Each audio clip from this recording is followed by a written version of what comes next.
Les amis, bonjour à tous, chers entrepreneurs, chers travailleurs, chers promoteurs immobiliers, chers TDS, travailleurs du sexe. Oui, TDS. TDS. Bonjour, bienvenue sur cette petite chaîne YouTube qui, mine de rien, de petite chaîne YouTube a passé les 500 000 abonnés. Donc c'est très beau. Les amis, on passe devant des monuments historiques. Regardez-moi ça, comment c'est beau. Des belles églises. Bon, malheureusement, le clocher, à une époque, il a été enlevé pour des raisons budgétaires. Mais par contre, regardez. Oh, regardez les gars, regardez ça. Regardez la structure métallique à gauche. Regardez la façade. L'artisan façadier qui est en train de refaire ça. Regardez la 330 CD phase 2 coupée qui passe. Oh, 330 CD phase 2 coupé. Oh là là là là, le missile qui est passé. Un 330 CD phase 2 coupé avec les phares à LED derrière. Oh là là, pack M2. Oh la folie. J'aurais fait une proposition si j'étais arrêté. Là, regardez cette façade, les gars. Vous vous rendez compte, il y a des ferrailles sur les côtés pour tenir la maison. Parce que tout allait se casser la gueule. À l'intérieur, il n'y a plus d'étage. Ça veut dire on a deux murs, deux façades comme ça. Ils ont tout vidé, tout est démoli. La toiture, il y avait un trou dedans. T'imagines les millions d'euros de travaux, c'est en millions d'euros là, hein. On va pas dire le contraire. Hein. Ils ont mis des tirants pour tenir la façade. Là, il y a un façadier, il est en train de tout refaire, les tuffeaux, les trucs, les machins. Ils vont remonter les étages. Ils vont reviabiliser avec de l'eau, de l'électricité, tout remettre à neuf. Ils vont refaire un toit, une charpente. Ils ont mis des structures qui ont coûté des milliers d'euros pour tenir les murs, vu qu'ils tenaient dans l'espace. Ils sont juste posés les murs. Tu te rends compte le budget dépensé pour refaire ça plutôt que tout détruire et de remettre un HLM dégueulasse ou un bâtiment neuf quoi. Merci à nos mairies coopérantes. Donc en tout cas, dédicace à nos élus de mairies, de petits villages, de regroupements de communes pour mettre du cœur à l'ouvrage pour sauver nos beaux murs et nos beaux tuffeaux, même si c'est souvent mal vu. Moi j'essaye constamment de m'ouvrir au reste, parce que c'est vrai que je suis reclus dans la Loire, le sable, les forêts, nos endroits qui puent la campagne, mais l'Anjou là. Moi c'est ici, moi je suis là. Et rien que d'être au château aujourd'hui, j'ai l'impression d'être un expatrié, tu vois. J'ai l'impression d'être un expat. Chaud, chaud, chaud! Ah, dédicace au poids lourd. Petit aparté. Mais tout ça pour vous dire que là, on se rend sur des petites propriétés qui m'appartiennent et qui ne sont pas rentables. Oh là là là là, quelle horreur. Pourquoi ? C'est quand même des choses qui m'ont coûté de l'argent. Je vais vous emmener sur place dans plusieurs endroits, tous, des endroits certainement que je vous ai jamais montrés. C'est des terrains, c'est des forêts, c'est des jardins, c'est des endroits de l'immobilier, du foncier, que je ne peux pas classer dans des choses vendables, qu'on peut rendre actifs. Voilà, ou loué, ou très très dur à louer, ou pas rentable. Donc on se rend pour le premier checkpoint, le premier rendez-vous les amis, pour vous présenter mon premier bien non rentable. Et vous allez voir, on a plein d'endroits à aller voir.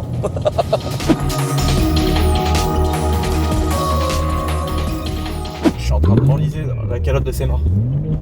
En travers, l'auto. En plus, on a une bonne démonstration de mon endroit qui est un peu pour à filmer. Et en même temps, je coûte à vos coups. Mauvaise stratégie marketing pour Lucien. Je suis parti, je me suis dit, bah tiens, on est au fossé. Alors moi, le problème, je suis en train de gérer l'autre qui est en panne. Nathalie qui me dit, je l'achète ou je l'achète pas à la maison. Il y a une piscine qui me dit, qu'est-ce que tu veux que je fasse avec ça, moi? Je suis en train de m'enliser avec la voiture, il y a Kylian à côté, il me filme, frère. C'est compliqué là. Heureusement que j'ai enlevé l'antipatinage pendant que je parlais pour continuer un peu en drift, sinon on était potés là-bas. Alors là, on était bien. Donc là, les amis, première description d'un petit bien qui m'appartient, dont je suis le fâcheux propriétaire. Regardez-moi cette beauté. C'est une forêt tout à fait marécageuse que j'aime beaucoup. En fait, c'était une forêt où j'allais dedans quand j'étais petit. Et il s'avère qu'un jour, un médecin m'a dit, bah tiens, je vais vendre pour mes enfants et tout. Il avait contacté ma mère, voilà, enfin bon, peu importe, j'ai acheté cet endroit. Donc c'est un endroit inondable. D'ailleurs, vous voyez que là, on a vécu les inondations. On vous remet un petit moment devant chez Ralid avec le Hummer. C'était un petit peu tuning. Avant, la voiture était toute sous l'eau. Ici, il y avait de l'eau, alors là on n'a pas de traces au niveau des arbres de trop. Tu vois, regarde là, ce bout de bois là, il est pas venu là par erreur, hein, je te le dis. Hein. Celui-là, là, tu vois, il s'est pas mis dans les branches tout seul. C'est un bout de bois mort flottant qui s'est mis là. Donc le niveau devait être par là, il y a pas longtemps. D'ailleurs, c'est fou, hein, on dirait pas comme ça, mais c'est monté vachement haut. Hein. Regarde le niveau, il a dû monter. C'est là, le vieux mort là, le vieux bois flottant là, tu vois, ça a pas dû monter très loin, ça a dû être par là le niveau. Là, tu te dis, mais il ment, c'est pas possible. Je vous jure que c'est vrai, les gars. Devant chez moi, là-bas, il y a une maison. Le panneau stop, il est là, le stop, il est là, et à la moitié, t'as un trait de mousse. Du niveau de la Loire. Et mon voisin, il a mis un coup de crayon 2026 cru. Il n'y avait pas eu des crues aussi ouf depuis 30 ans. Donc le niveau de l'eau, il n'y a pas longtemps, il devait être par là. Parce que c'est remonté jusque dans les villages là-bas. Donc c'est pour te dire que ici, il y a une période de l'année où c'est marécageux. Et donc, ça rend l'endroit complètement inaccessible. Et là, j'ai un autre bout de champ qui est à côté, avec des divisions et tout le bazar. Oh là, c'est fermé. Mon entrée, elle est fermée, mon entrée. Là, je pense que je vais rentrer maintenant. Oh, le travail qu'ils m'ont fait. Oh là là, vous avez vu quand même, les amis? On vous a... Oh, pas de traces de la race humaine. Pas de poteau électrique, pas de compteur, rien. Y a rien, mec, y a rien à enlever sur Premiere Pro, sur Photoshop. Regarde-moi cette dinguerie. Oh, tu peux me faire des photos de professionnels, Kylian, ou quoi?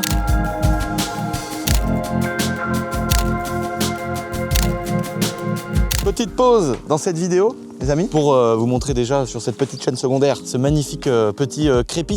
C'est un pré-crépi, ça s'appelle comment? Un dégrossi, c'est le dégrossi ça. Donc là il y a le dégrossi les amis, mais ça ce sera le sujet d'une prochaine vidéo. Cette petite maison elle avance bien, vous voyez la toiture en cuivre là-haut là, l'espèce de petit chien assis en cuivre. À l'intérieur l'isolation a commencé, l'aménagement des pièces, les dégrossis, plein de finitions. Mais en attendant les amis, si vous voulez participer à notre petit concours pour gagner toutes les BMW M et toutes les Audi RS8, vous pouvez aller sur mon petit site internet la-boiserie.fr, allez voir, regardez tous les beaux petits bolides qui sont dispo. Il y a le t-shirt tout seul, le t-shirt avec les autocollants, et puis 2 t-shirts dans le pack numéro 3 avec le petit magazine boiserie, et vous pouvez gagner de la A1 à la A7 les amis, et de la 1M à la M8. Donc bonne chance à tous les potes, et retour à cette petite vidéo. Allez, cannabis.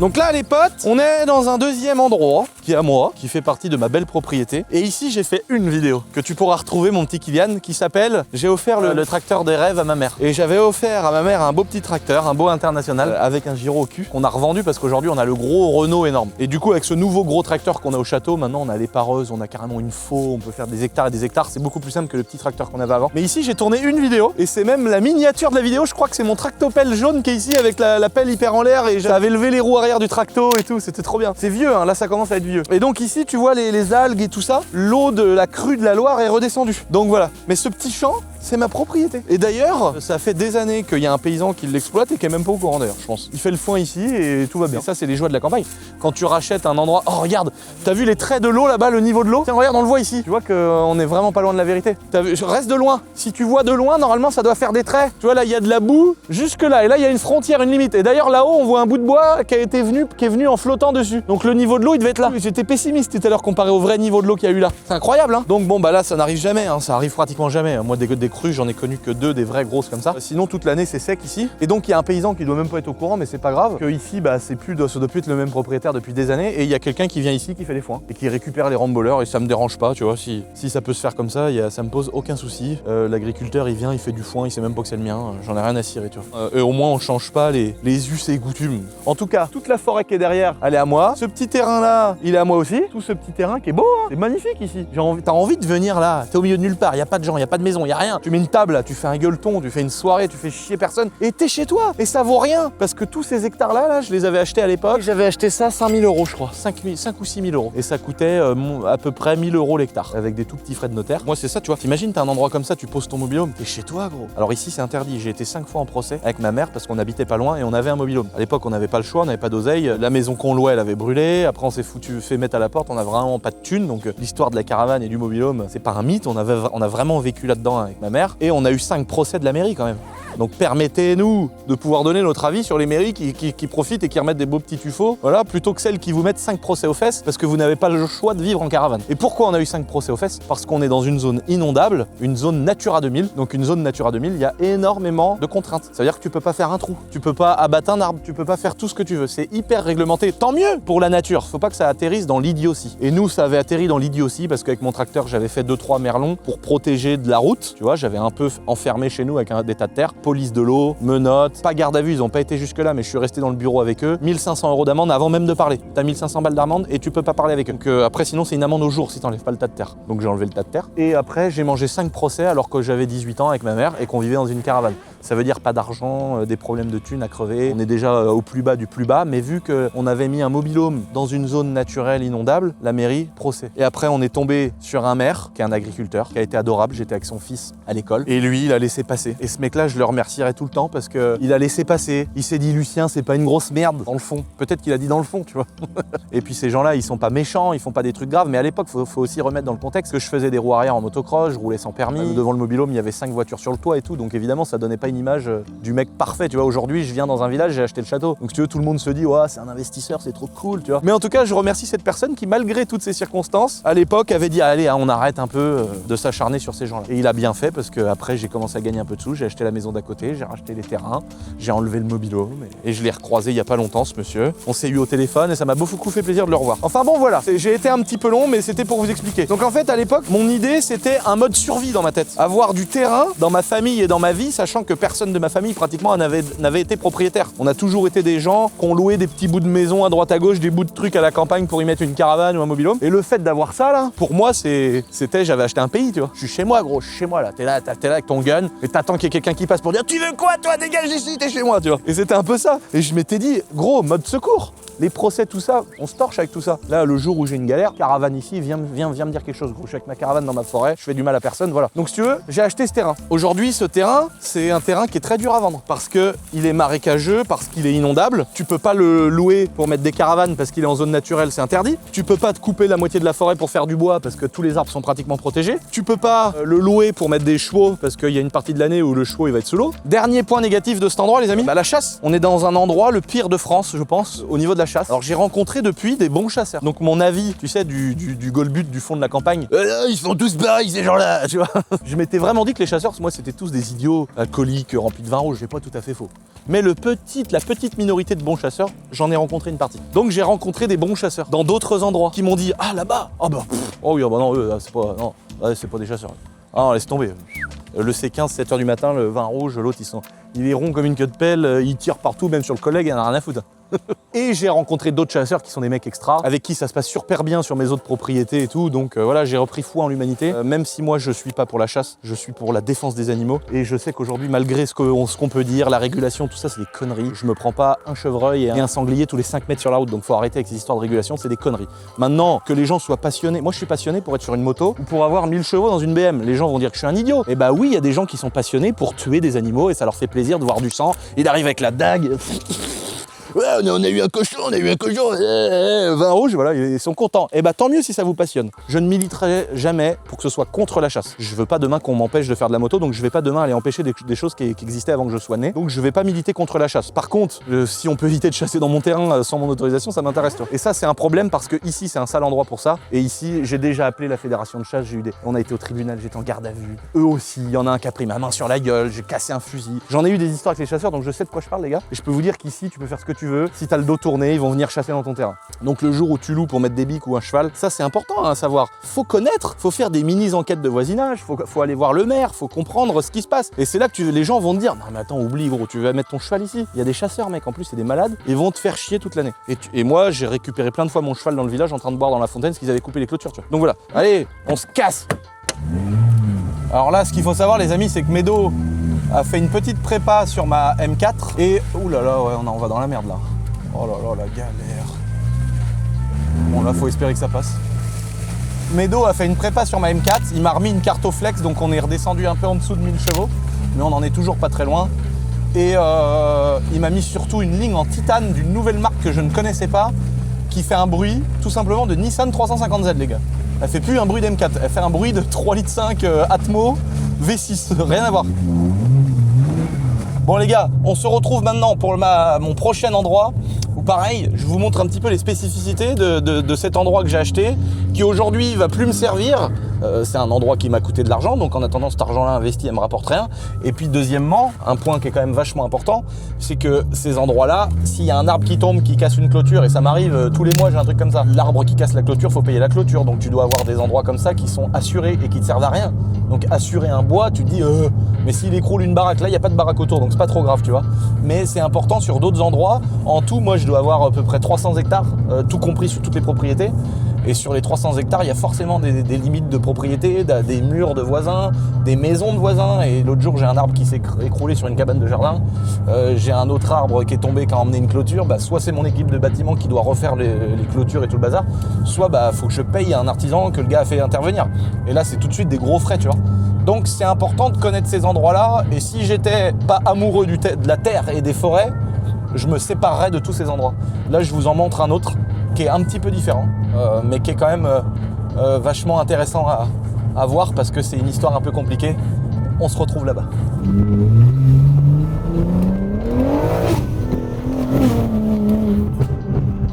C'est fou. C'est fou.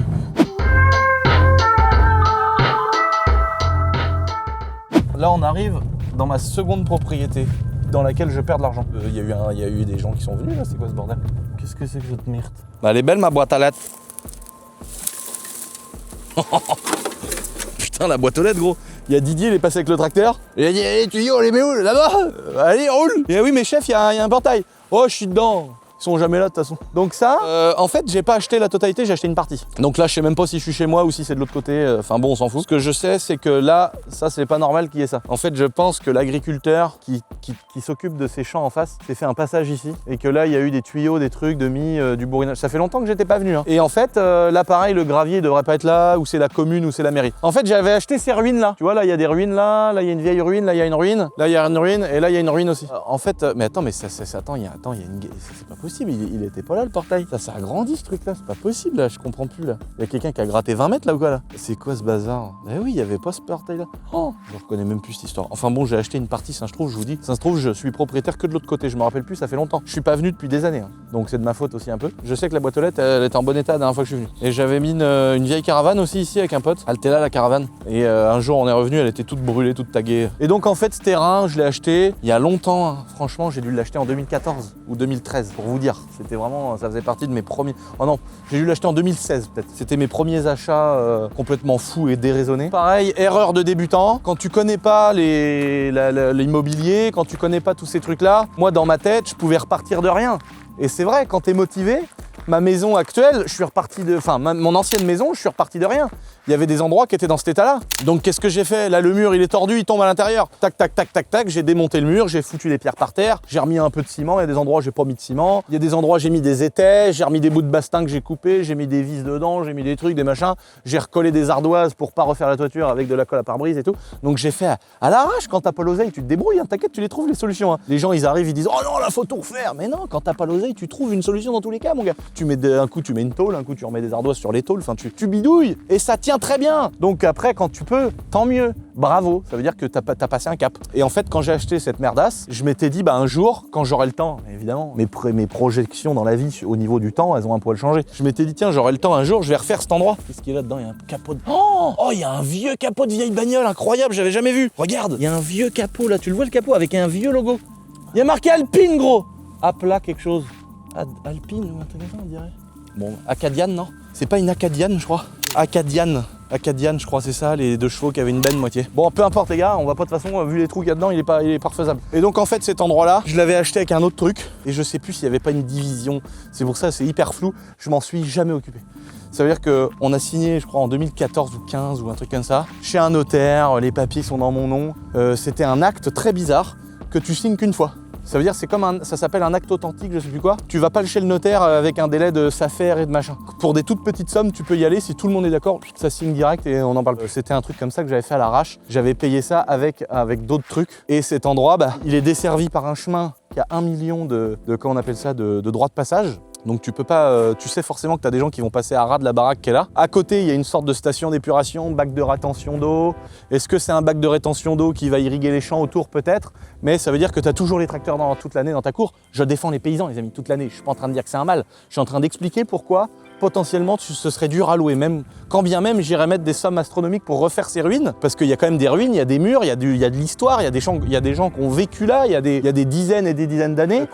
Pour que le capot, qui doit quand même dater d'une certaine époque, soit là et qu'il n'a jamais été bougé, ça veut dire qu'ici c'était soit un garage, soit c'était une ferme, certainement une ferme. Tu vois les ruines qu'on voit là-bas, la charpente, tout ça, ça a totalement disparu. Ça veut dire que là on parle d'un truc où les portes, t'as vu le niveau de la terre, il est remonté au niveau des portes et c'était déjà des petites ouvertures. Donc là on est sur un truc, ça se trouve, ça fait 70 ans, 80 ans qu'il n'y a jamais personne qui sont venus habiter ici et que c'est abandonné. Donc ces endroits-là, tu sais très bien que pour refaire ça, c'est des centaines de milliers d'euros. Et potentiellement, tu as un tracteur qui va passer tous les jours pour irriguer les champs. Donc tant mieux, parce que ça veut dire qu'il y a des tracteurs qui fonctionnent encore, malgré que ce soit très compliqué. Mais ça veut dire que soit tu vas avoir une pompe qui fonctionne ici et toute la journée, toute la nuit, source à emmerde, parce que c'est le propriétaire après qui doit gérer pour les locataires, les tracteurs qui vont faire que de passer. C'est exactement comme le terrain où tu peux aller le louer pour des gens qui vont faire une cabane pour les chevaux, mettre leurs chevaux, qu'on vous a montré juste avant.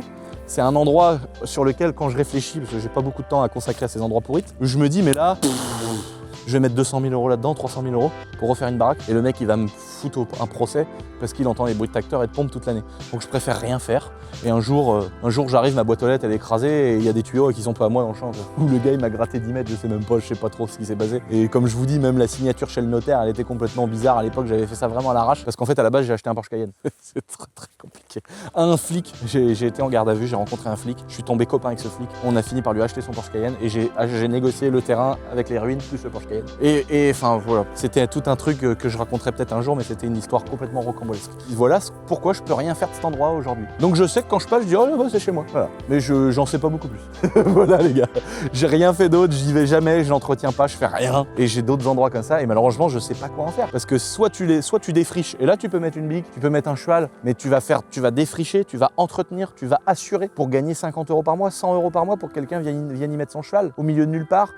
Bon, c'est tout un merdier, donc j'ai jamais trouvé une solution complètement incroyable pour me dire ça va me rendre riche. Donc c'était intéressant de passer par ici. Maintenant, on vous emmène au point suivant. Ça va jamais s'arrêter, je vous préviens les amis. Des endroits pourris comme ça, j'en ai plein. J'en ai même un. Vous allez voir au milieu de la vidéo, on doit y aller en bateau. C'est pour vous dire à quel point j'ai fait des trucs de mongol. Cela, tout le monde se dit, oh l'autre il réussit et tout. Il a acheté des châteaux. Non mais attendez les gars, j'ai mon lot d'emmerdes à gérer toute l'année pour mes mauvais choix d'avant. Hein. Donc oubliez pas, tout n'est pas tombé du ciel les gars.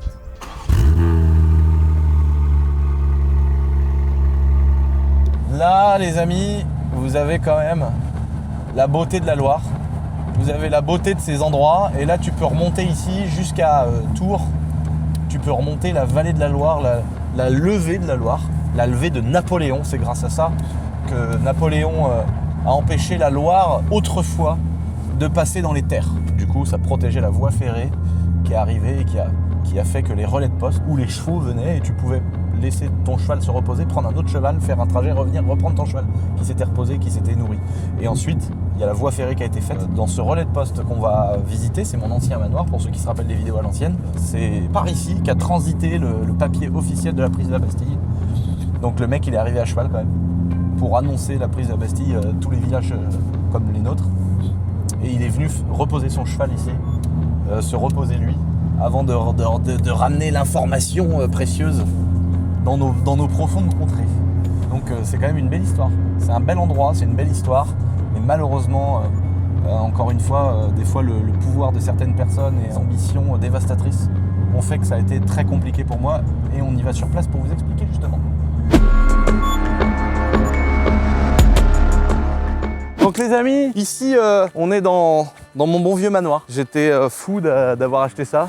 Aujourd'hui, quand j'y repense, j'ai fait des travaux, j'ai passé tous mes confinements à tourner des vidéos, à vous filmer avec mon tracteur, à faire des trous, à nettoyer, à essayer de sauver cet endroit qui est absolument incroyable. On est quand même sur un endroit qui a bien changé depuis son époque où il était en bon état. Là, on voit aussi ici, en haut à gauche, qu'il manque un tiers du bâtiment. En fait, le bâtiment allait jusque sur la route, on voit le bout de la bâche. Et en gros, j'ai dû le faire démolir. Donc, première raison pour laquelle il faut faire attention quand on fait des achats comme cela, parce que ça m'a coûté beaucoup d'argent, simplement pour rien. Cet endroit, j'ai voulu le refaire. Encore une fois, faut pas toujours mettre le tort sur les gens, mais il faut expliquer aussi la réalité. À un moment donné, il y a une réalité. Et en fait, cet endroit, je voulais faire des vidéos, je voulais bosser, je voulais le rénover, etc. Et là, j'ai eu une armée de gendarmes et de maires et de gens des mairies qui se sont mis contre moi pour leur défense. Alors vraiment, je vous jure, ces gens-là, ils m'ont fait souffrir. À l'époque, ils m'ont vraiment fait souffrir, surtout psychologiquement, tu sais, ça, ils m'ont mis une pression de malade. Enfin, voilà, vraiment. Mais pour leur défense, j'étais quand même dans la période où on était tout le temps en train de, tu vois, on passait notre temps, on était toujours en train de tout niquer, tu vois. Wheeling en bécane de cross, j'étais tout le temps au tribunal pour des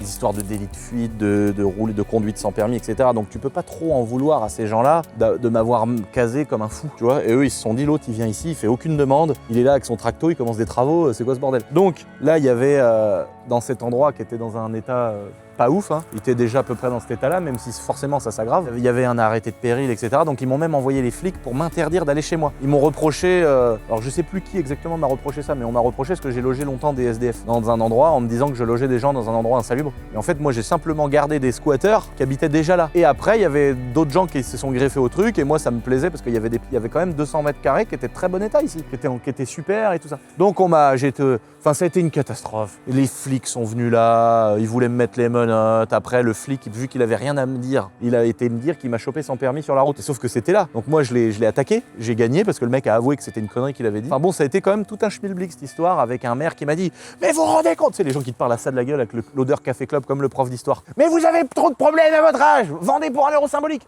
Ici, c'était là. Il m'a dit ça là. Ici, frère. On a même fait ramener le préfet. À l'époque, j'ai fait ramener le préfet. J'ai fait des rendez-vous là, ici, là. J'ai fait des rendez-vous avec 15 personnes, des architectes et tout, pour essayer de sauver le projet. Et ça a jamais été possible. Et au bout de 3 ans de bataille, mon architecte a réussi à se batailler avec eux et à dire ça y est, on avance. Et c'est OK. Mais sauf que j'avais plus envie, gros. Ils m'ont sucé l'énergie. Ils m'ont mis une petite paille dans le cerveau, comme ça. Ils ont fait de la bouillie avec mon cerveau. Et ils ont fait comme une araignée, comme une migale. Le train. Excusez-moi, l'herbe a poussé. Donc on peut pas bien voir. En gros, bon bah tu vois, j'avais un trou dans la toiture, j'ai pas fait les travaux. Donc bon, oh non, regarde ce que je retrouve, regarde. L'échappement de mon Audi R8 doré de l'époque. Oh la dinguerie. Enfin bon, voilà cet engin. Oh, tiens, mais il y a des gens qui sont passés par là. Oh là, bah il y a eu un vrai passage ici, c'est quoi ce bordel? Qu'est-ce que c'est que ça? On aurait un petit passage par là. Ouais, non. C'est le seul endroit qui n'est pas couvert par les caméras. En fait, ce qui est bien, c'est qu'il y a des caméras dans les arbres qui sont autonomes, avec des panneaux solaires, mais les gens ne les voient pas.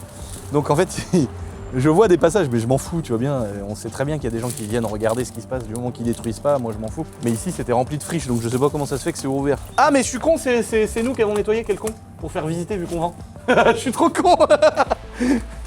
C'est Jean-Marie qui est venu nettoyer l'autre jour. Ici, j'avais des petites voûtes, magnifiques les gars. Donc cet endroit, j'avais refait des étages, j'avais fait des endroits pour faire de l'airsoft avec des balcons, j'ai refait des étages avec de l'OSB. En tout cas, l'histoire les amis, c'est que cet endroit, j'ai des forêts, j'ai des terrains qui touchent d'autres propriétés. Et donc, ce manoir, vu qu'ils m'ont mangé le cerveau, je me suis dit ça y est, ça m'a saoulé, j'arrête. Plus de projet ici, c'est terminé.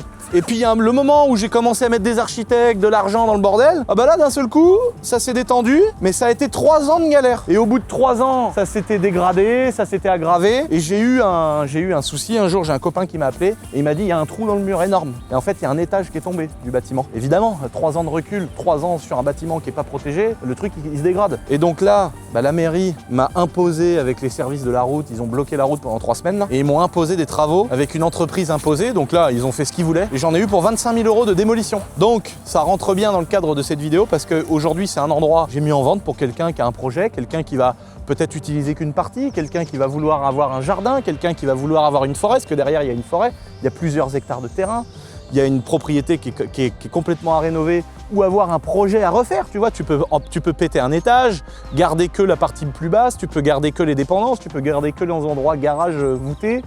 Tu peux mettre des caméras, faire un atelier, faire du stockage, mettre tes animaux, y faire une passion, y faire quelque chose de cool. Et l'avantage, c'est que d'ici à cette époque où j'étais là, bah, l'eau a coulé sous les ponts, les mairies ont changé, les gens ont peut-être validé ces projets, peut-être que c'est des gens qui sont à même de sauver leur petit bout de France qui reste. En tout cas, moi, à mon époque, ça n'a pas été possible.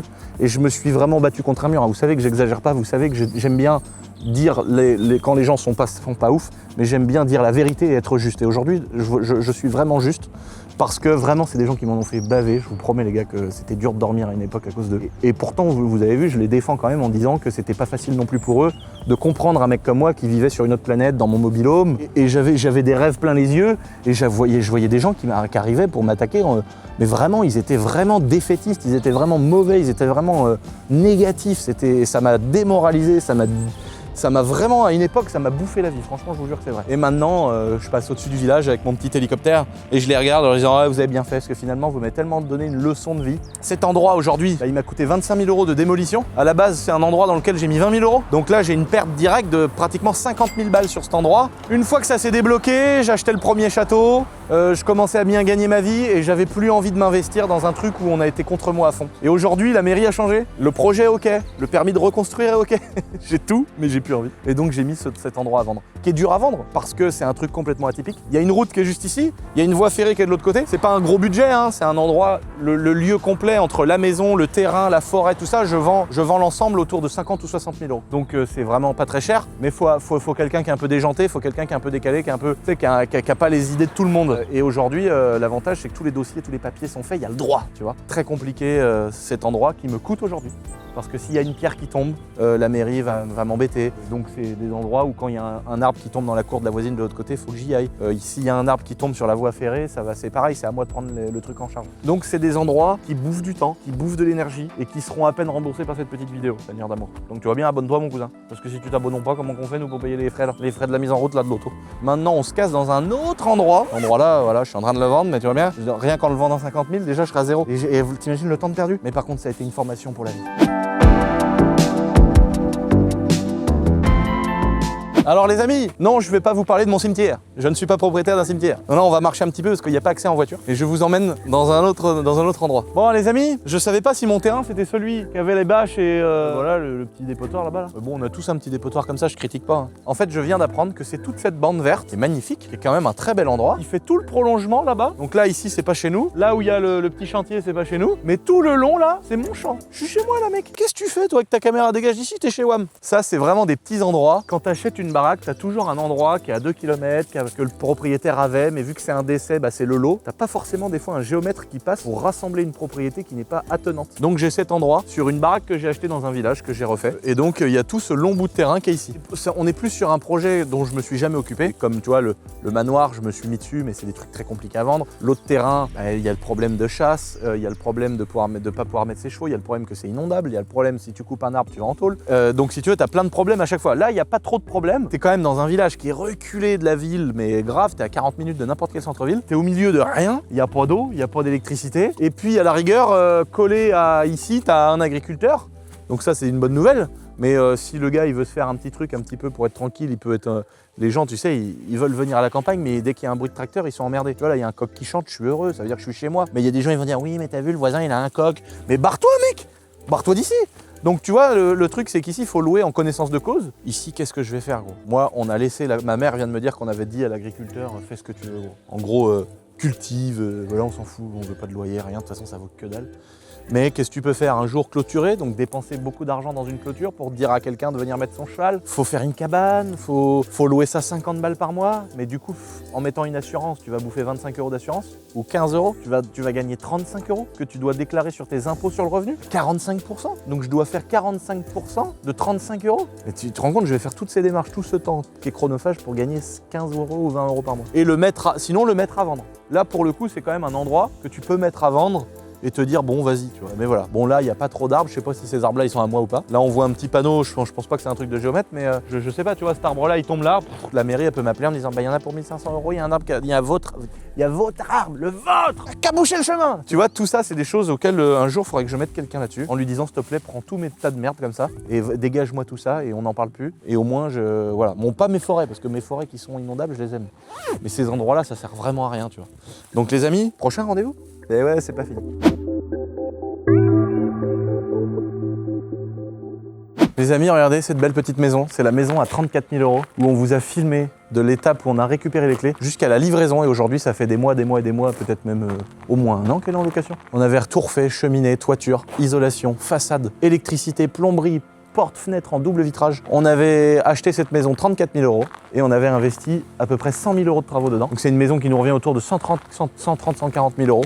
Mais qui repart à l'état neuf. On est reparti du sol, isolation, système de clim, chauffe-eau thermodynamique, plomberie, électricité, façade de l'autre côté, toiture, remaniement de la charpente. On a refait vraiment plein de choses. Maintenant, on va marcher quelques minutes, les amis, et on va vous emmener dans un autre endroit qu'on avait acheté avec cette maison. Donc une fois qu'on est arrivé, les amis, on reprend la petite vidéo.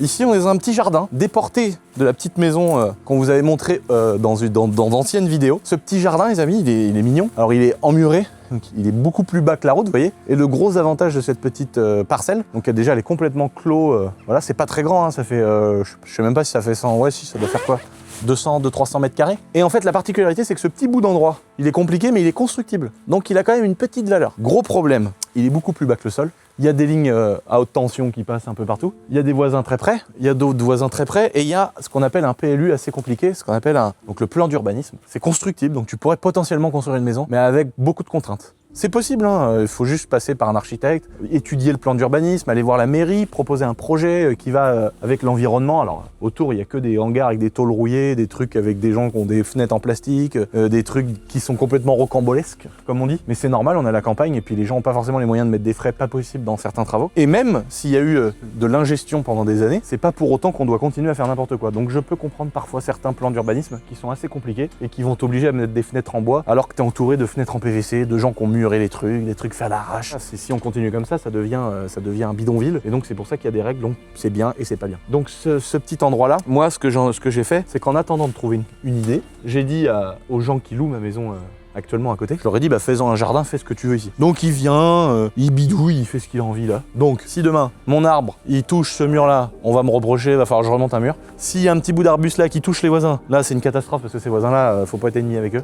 Là c'est procédure, ça dure 30 ans. Et donc c'est pour ça qu'il y a une complexité dans cet endroit. Tu sais, vraiment là je pense que les gens qui passent ils se disent mais qu'est-ce qu'ils foutent dans le jardin de quelqu'un ces cons là sans savoir que c'est chez nous. Je pourrais peut-être un jour en faire une dépendance, je pourrais peut-être un jour en faire quelque chose, je sais pas. Et pareil c'est dur à vendre parce que t'as pas beaucoup de surface. Si tu fais une baraque, t'as pas beaucoup de terrain. Si tu fais des travaux, ça va être ultra cher. C'est un endroit qui est loin des villes, c'est un endroit qui est loin de partout. Donc encore une fois, un endroit, s'il y a une merde, ça peut me coûter de l'argent. Et un endroit qui peut être très compliqué si je veux le vendre parce que va y avoir des contraintes de passage de tuyaux d'eau pour le voisin, il y a des contraintes de fils électriques qui passent pour l'autre voisin, il y a des contraintes de partout. Donc c'est un endroit, je sais pas trop quoi en foutre. Mais s'il y a un arbre qui tombe, ça me coûte de l'argent. S'il y a un problème, ça me coûte de l'argent. Mais si je veux le vendre, c'est presque invendable. Ou alors faut vendre ça à 20 000 euros, 10 000 euros. C'est pas rien, hein, 10 000 euros, 20 000 euros. Une fois que t'as payé les impôts là-dessus, les machins, tu vas mettre 3 000 dans ta poche. Autant que ça reste là, puis un jour, si j'ai une bête crevée achetée, je pourrais la foutre là.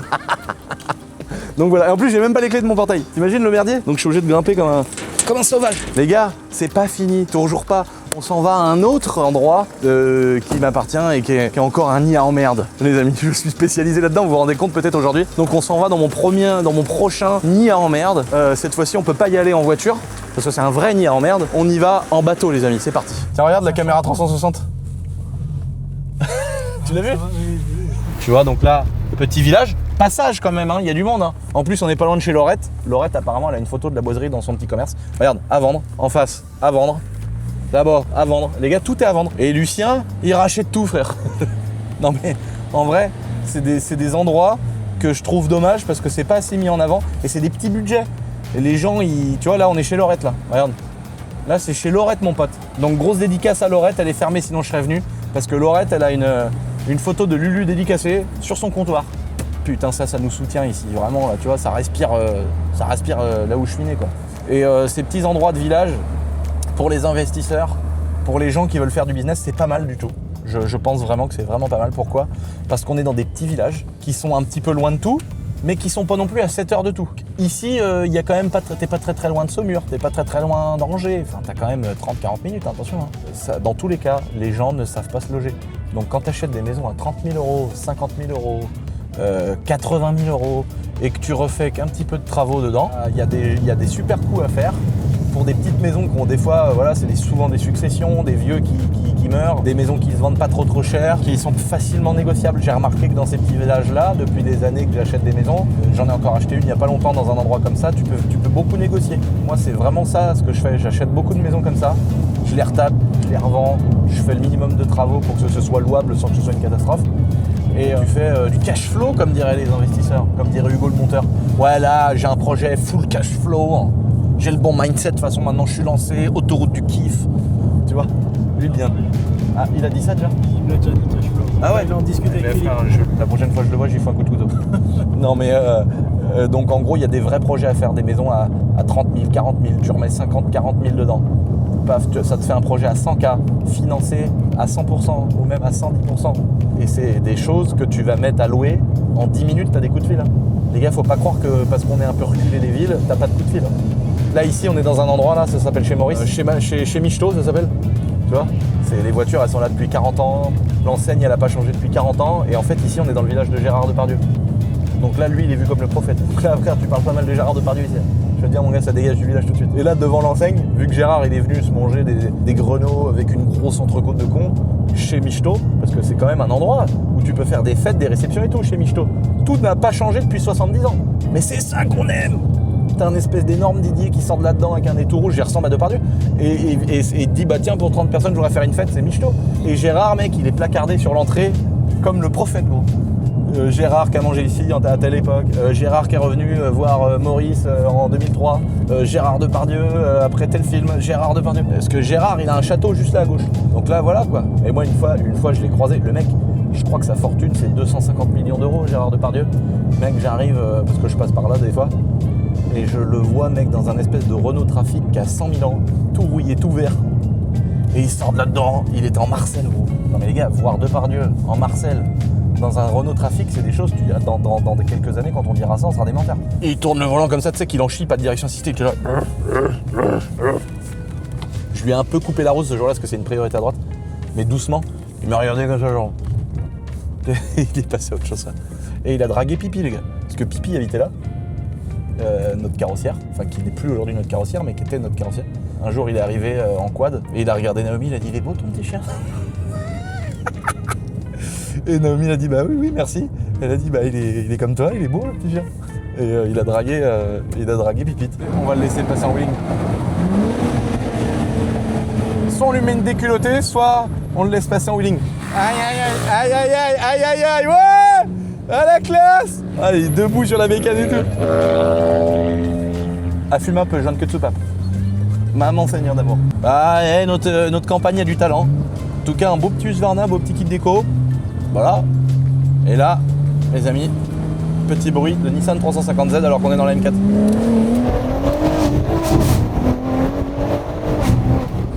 C'est un truc de fou.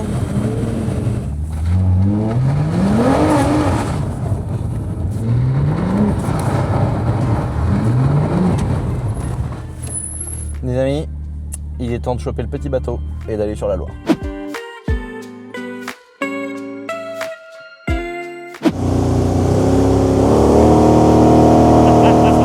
Alors ici les amis, on est sur un terrain que Nathalie avait racheté à un monsieur il y a quelques années. Et c'est là que tu te dis, quand tu vois ce qu'il y a là, tu te dis les cochons nagent. parce que là c'est remué par des goras. Et donc ici on a à peu près, je sais plus, je crois 1000 mètres carrés, 800 mètres carrés peut-être, un truc comme ça. Donc avec des arbres, etc. Et cet endroit il est accessible l'été parce qu'il n'y a pas d'eau. Mais en hiver il est accessible uniquement par l'eau. Et la crue peut monter à des niveaux assez importants. Il y a dû y avoir de l'eau par là. Donc on est quand même dans un endroit qui est très sujet à la crue. Donc encore une fois c'est pareil, accessible que par l'eau. Tu peux y mettre des bêtes mais ça va être un sauvetage pas possible le jour où il y a une crue. C'est au milieu d'autres parcelles, c'est mal desservi. Évidemment tu peux pas construire, évidemment c'est des zones protégées. Donc c'est un endroit tu sais pas trop quoi en faire. Et puis tu as une toute petite parcelle enclavée dans une autre. L'idéal ce serait de la revendre aux propriétaires de la globalité. C'est donc un endroit qui est paisible parce que tu peux venir te reposer, tu as une plage, tu as la Loire, c'est un vrai kiff, hein. Je suis très content de cet endroit. Mais tu peux pas en faire grand chose. Et donc en fait ça c'est un endroit qu'on a eu dans une parcelle, dans un lot de parcelles. Et en fait quand on a acheté, la personne, tu sais c'est le problème des successions. T'as un décès, les enfants ils redépartagent en 3 enfants et puis ils redépartagent, il y en a un qui vend, l'autre il garde. Et en fait c'est ça qui fait qu'un endroit qui est dans sa globalité, qui est grand, qui est complet, et d'un seul coup t'as des trucs enclavés partout à droite à gauche et ça devient une catastrophe. Bah là c'est un endroit qui ne sert à rien, qui est très difficilement accessible et qui peut être la cause de problèmes. Il y a des gens qui font un beau petit terrain de crosse dans leur jardin, ils invitent leur meilleur ami. Leur meilleur ami il se casse les 2 jambes, il devient malheureusement paraplégique ou il devient en fauteuil, la famille autour ou lui-même va se retourner contre son propre ami pour essayer de toucher 2, 3, 4 millions d'euros des assurances. Quand il y a un vrai problème, quand il y a un vrai accident, quand il y a un vrai truc, il y a du corporel, les gens ils sont sans aucune pitié. Et donc ce petit bout de terrain que j'ai assuré, bah, si je l'avais pas fait, j'en cours des risques, même s'ils sont ultra faibles. Donc des fois vaut mieux se dire, oh là là ce petit bout là je le vends pour pas cher, ça vaut que dalle l'hectare ici, je vends mon petit bout de terrain et je passe à autre chose et comme ça m'évite un problème de plus et ça me fait un petit peu de sous qui rentre, même si avec les impôts, les machins, les trucs, tu vois bien, tu vas rien gagner. C'est quand même des fois, il y a des gens, je peux comprendre que tu as une certaine sérénité à te dire, là, quand je commence à avoir plein d'endroits, ça peut être compliqué. Ça fait partie des choses auxquelles il faut réfléchir, auxquelles il faut penser. Et puis, tu peux aussi ne pas avoir 56 trucs et avoir qu'un petit bout de terrain sur lequel tu viens mettre une clôture, tu fais un truc propre, tu vois, et tu kiffes. Donc, chacun en fonction de ses besoins. Et donc, en fait, il y avait des soirées gays et c'est vrai que les gens qui savent pas du tout qu'ici, il y a eu des soirées gays à une époque et qu'il y avait des gens qui venaient avec leurs enfants, leur famille, et d'un seul coup, ils voyaient 15 mecs à poil qui se couraient. Et c'était vraiment un lieu de rencontre gay. Donc, c'est pour ça. Alors là, il y a sûrement des gens qui vont dire je m'en fous les gars, je suis pas homophobe. Et d'ailleurs il y en a un qu'on a sauvé de la noyade parce qu'il y a un autre endroit qui s'appelle l'île au PD et c'est un endroit de rencontre gay où les mecs ils viennent, ils kiffent. Et il y en a un qui a fini dans le courant comme ça, qui a fini près d'une autre maison à nous et il a rattrapé un arbre au bord de la Loire, il est sauvé, il a monté une barrière, il était dans notre jardin. Et en fait ma mère elle a vu qu'il était efféminé, que c'était un gay. Et elle lui a dit bouge pas, je sais où t'es. Je sais d'où t'arrives. T'es garé là-bas? Oui. Je t'emmène. Voilà. Il Donc- savait pas, il m'a dit je suis perdu, le courant de la Loire m'a amené et tout. J'ai dit je sais d'où tu viens, j'ai dit je t'en ramène. C'était très drôle. T'imagines, il a failli se noyer, il a dû aller au pauvre. Donc voilà quoi, c'est comme ça. Et c'est aussi le folklore de la campagne. Ici, je préfère les homosexuels que les chasseurs alcoolisés, les voyeurs, les pédophiles. Évidemment que je préfère 1000 fois. Si on pouvait tous les remplacer par des homosexuels tout nus, ça me dérangerait pas. Donc voilà le topo. Donc les amis, c'est parti. On repart sur notre embarcation.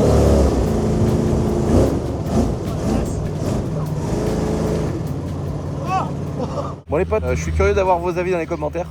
Là on est venu faire une petite formation de vol en avion à la montagne et en même temps faire un petit peu de ski pour kiffer les potes. Justement je me demande d'ailleurs à qui appartient, je sais qu'il y a des stations de ski qui sont privées. Là je pense que pour le coup c'est du terrain qui est rentable pour ceux qui sont propriétaires des stations de ski. Dites-moi dans les commentaires si vous savez comment ça se passe à la montagne, moi c'est vrai que c'est un monde que je connais pas trop. J'espère que vous avez kiffé cette vidéo les potes, c'est important je pense de faire le point sur ces petits détails là parce que ça peut tout changer dans un investissement immobilier ou justement des fois prendre la bonne décision de se dire bah tiens je vais diviser des terres qui servent à rien. Et voilà, en tout cas je suis curieux d'avoir vos retours comme à chaque fois. Dans l'espace commentaire les amis, n'oubliez pas de vous abonner. Et je vous dis salutations.